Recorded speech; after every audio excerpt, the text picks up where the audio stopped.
Goeiemôre geliefdes, is weer 'n wonderlike voorreg om vanmôre weer op te kan staan geliefdes. Dis 'n Sondagoggend en ek het 'n boodskap vir iemand vanmôre, 'n boodskap van God wat ek saam met julle wil deel vanmôre. Opgeskrywe in die boek van 1 Samuel, hoofstuk 28. Dit is waar ons boodskap kry vanmôre. In die boek van 1 Samuel, hoofstuk 28. En die tema vanmôre lees: wanneer God stil lyk of stil bly steeds getrou aan die Here. Wanneer God stil lyk, bly getrou aan die Here. Dit is wat die tema is vanmôre. Wanneer dit stil lyk, moet ons nog getrou bly aan die Here. Dit is die tema vanmôre vir 1 Samuel hoofstuk 28. En die opskrif lees vanmôre geliefdes: Saul raadpleeg die towerheks van Endor.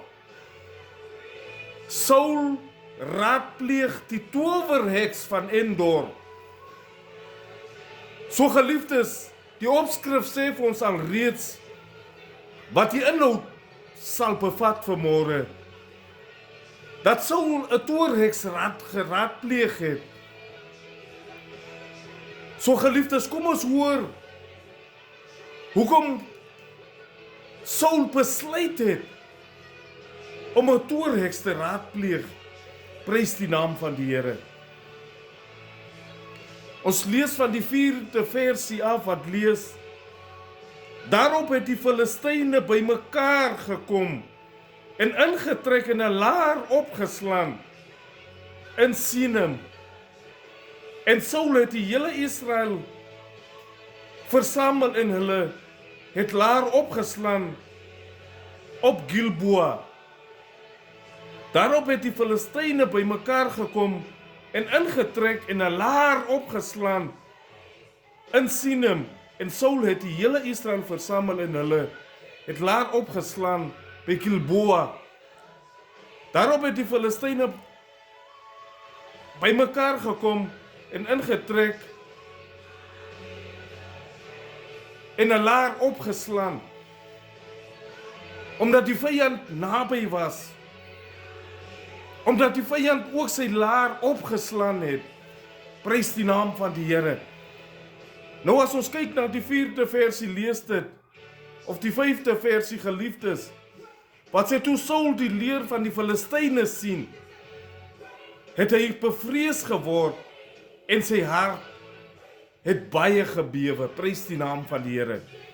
So wat beteken toe Saul sien hoeveel die Filistyne is,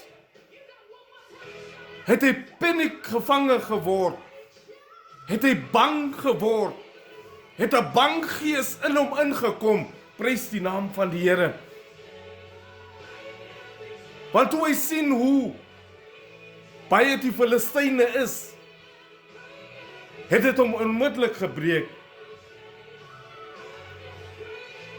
En Saul het die Here geraadpleeg, maar die Here het hom nie geantwoord nie. Deur droom en nie deur Urim nie en nie deur die profeet nie. Prys die naam van die Here. So Saul het probeer die Here raadpleeg in hierdie omstandighede. Toe hy sien dat die Filistyne 'n laar opgeslaan het rondom hom, en toe hy die getal van die Filistyne sien, het hy paniek gevange geword. Prys die naam van die Here. Nou geliefdes, wanneer omstandighede gebeur, dan is ons as Christenskinders ook geneig om paniek gevange te word. Wanneer omstandighede word, begin ons geestelike kinders wankel in ons geloof. Prys die naam van die Here. Maar vanmôre se boodskap wil vir ons kom leer dat wanneer God stil raak, wanneer God lyk of hy nie antwoord nie, is hy nog steeds besig om te kyk wat ons planne is, prys die naam van die Here. Maar as ons na die skrif toe terugkom vanmôre, het Saul besluit, hy gaan 'n toorheks raadpleeg, om te kan hoor, wanneer hy in geveg is met die Filistyne, of hy die geveg sal oorwin, prys die naam van die Here. Dit is presies dieselfde wat ons doen vanmôre, as Christenskinders, wanneer omstandighede ons in 'n hoek gedruk het, wanneer omstandighede word, dan wankel ons geloof in Christus, prys die naam van die Here. So geliefdes vanmôre, wil die skrifgedeelte vir ons kom leer, wanneer omstandighede word, wanneer dit lyk of die pad donker is voor jou, wanneer dit lyk of daar niks gebeur nie, moet ons nie paniek gevange word nie. Ons moet nie skrik vir die vyand nie. Ons moet nie bang raak vir die omstandighede nie. Prys die naam van die Here. As gevolg dat ons bang raak vir die omstandighede, is wanneer ons ander raad soek. Prys die naam van die Here.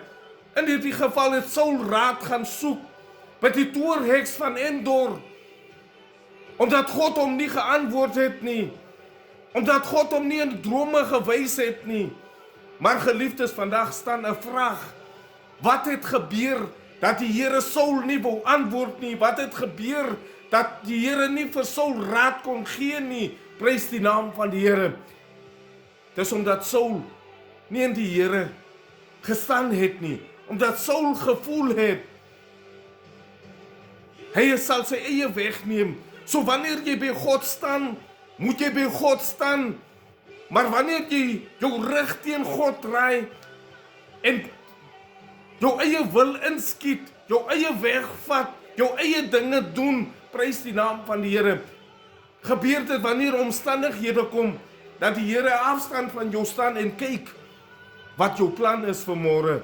Nou geliefdes, op hierdie Sondag wil ek dit tuis bring aan u vir môre, dat ons nie raad by die mens moet soek nie, dat ons nie raad by die toorheks moet soek nie, dat ons nie raad by die apostel moet soek nie, dat ons nie raad by die profeet moet soek nie, dat ons nie raad by die pastoor moet voel nie, maar dat ons die raad in die Here moet soek vir môre, dat ons die Here moet raadpleeg, want die Here alleen ken jou omstandighede, die Here alleen kan jou omstandighede verander vir môre. Maar omdat ons paniek gevange raak, begin ons raad soek, links, regs en senter, prys die naam van die Here. Baie van ons het raad gesoek, en ons het by kerke uitgekom, ons het by geestelike leiers uitgekom, maar wat het ons daar kom vind?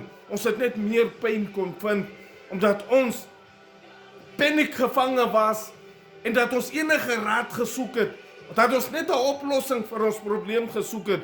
Nou vanmôre wil ek tuis bring, geliefdes, dat ons raad by die Here moet soek, dat ons die Here moet dat ons die Here moet benader in ons omstandighede, dat ons die Here moet aanroep vanmôre, in wat ook al omstandighede u is vanmôre, want hy is ons raadgewer, hy is ons God en hy is ons Heer vanmôre, geliefdes.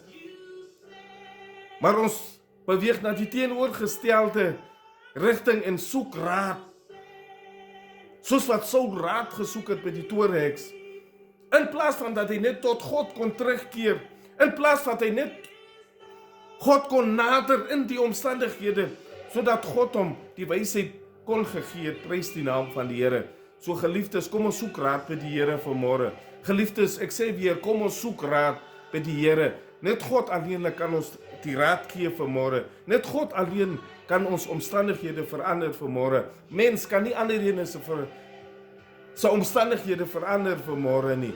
'n Kerk kan nie jou omstandighede verander vanmôre nie. 'n Pastoor kan nie jou omstandighede verander vanmôre nie. Wat hy wel kan doen is, hy kan jou tot God bring. Wat 'n godsman wel kan doen is, hy kan jou bid sodat God nader aan jou moet kom. Hy sal jou bid sodat jy God moet aanneem vanmôre. Prys die naam van die Here. So die werke van die godsman is om u net nader aan God te bring, maar hy is nie die bron. Hy is nie die bron wat die oplossing vir jou kan gee nie. Hy is nie die bron wat die oplossing by jou het nie. God alleenlik het die oplossing vanmôre. Prys die naam van die Here. So geliefdes, as ons verder lees, sê die skrif verder, dat Saul hom vermom het om by die toorheks uit te kom. Prys die naam van die Here. So dit wys jou dat daar duisternis in hom was. Dis hoekom hy hom vermom het, sodat die mense hom nie kon sien dat hy ook dooie of dat hy althans toorhekse raadpleeg nie. So hy het hom vermom sodat die ander hom nie kon sien nie. So geliefdes, dit beteken dat Saul besig was met die werke van die duisternis. Prys die naam van die Here. Want wanneer jy by God is en wanneer jy met God saam is, dan beweeg jy waar almal jou sien. Dan gaan jy in en uit waar almal jou sien. Maar dit wys jou net vanmôre, hoekom hy hom vermom het, is dat die ander hom nie kon raak sien, dat hy ook toorhekse raadpleeg nie. Prys die naam van die Here. So geliefdes, ek wil nou afrond vanmôre, en ek wil tuis bring vanmôre, dat God alleenlik die oplossing van ons probleme is vanmôre. Dat hy die bron is om verandering in ons lewens te bring. Dat ons nie ons vertroue in mens moet stel nie. Dat ons nie ons vertroue in die toorheks moet stel nie. Prys die naam van die Here. Dat ons net God alleenlik moet raadpleeg vanmôre. Want hy is die een wat ons raadgewer is. Want hy is ons God en hy is ons Heer. So geliefdes, ek is baie dankbaar dat ek met julle hierdie woord kon deel. En ek glo stellig dat hierdie woord nie leeg sal terugkeer nie, maar dat hierdie woord 'n verandering in ons lewens sal bring. Mag God hierdie Sondag nog verder ryklik seën. Mag die vrede van God, wat alle verstande te bowe gaan, ons harte en ons sinne bewaar in Christus Jesus. Amen. So geliefdes, laat die Here seën.